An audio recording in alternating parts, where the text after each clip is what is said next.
o bueno, hablemos específicamente de Chihuahua, podríamos hablar de una cuestión, una visión selectiva del tema y asimismo una falta de una visión global completamente. ¿Tú qué opinas, Jorge Anchondo, al respecto?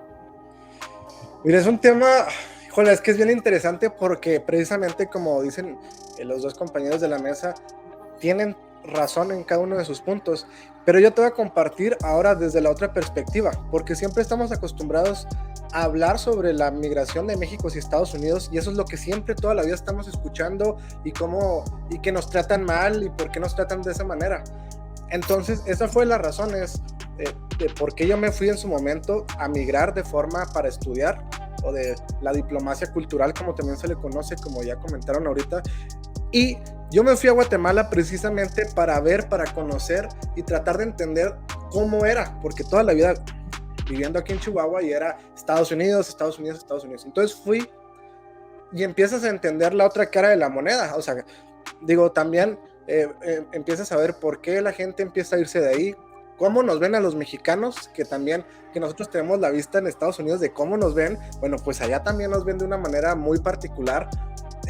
Ellos también, algo que siempre se quejan es que si a nosotros nos quitaron Texas, nosotros les quitamos Chiapas. Entonces, son varios puntos ahí muy como interesantes, varios supuestos que te hacen entender la realidad que existe en ese país y cómo se empiezan a mover. Y creo, sí, que al menos aquí en Chihuahua, como ya comentaron, sí tendemos a ser selectivos. Pero lo que nos dice incluso la encuesta es que también nos gusta ayudar, porque eso es como nuestro carácter del chihuahuense. O sea, somos selectivos, pero cuando se tiene que ayudar, órale, ¿cómo ayudamos? Y creo que uno de los principales problemas que hay aquí en la ciudad y en el estado es que a veces no sabemos cómo ayudar.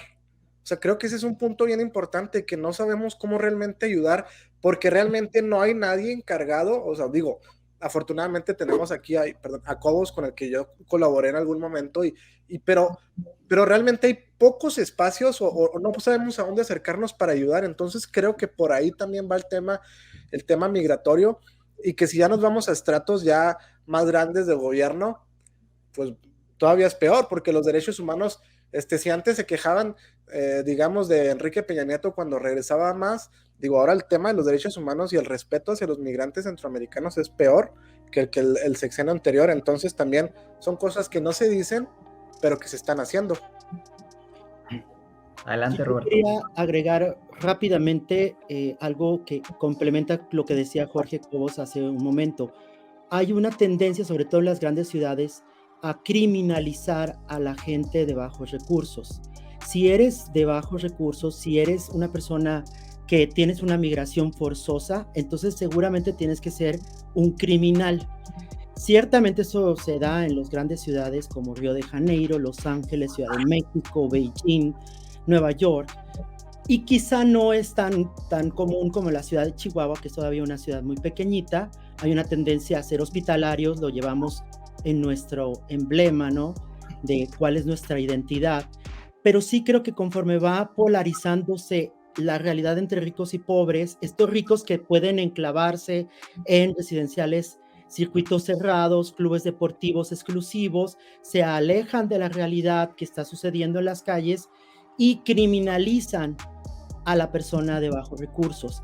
En temas de migración hay que ser muy, muy cuidadosos, porque también hablamos de una migración ilegal que es completamente errónea. Tenemos que hablar de gente que cruza indocumentadamente o gente que es indocumentada en un país que quizá no los está recibiendo de manera legal, pero ellos como personas pues son personas indocumentadas. Hay esta tendencia a juzgarlos, a rechazarlos, a no entenderlos, y por lo tanto estas personas ya de por sí su camino es muy duro, y cuando llegan al país destino la situación se vuelve todavía más compleja. Y sería muy interesante que empezáramos a ver a la persona que hay detrás del migrante.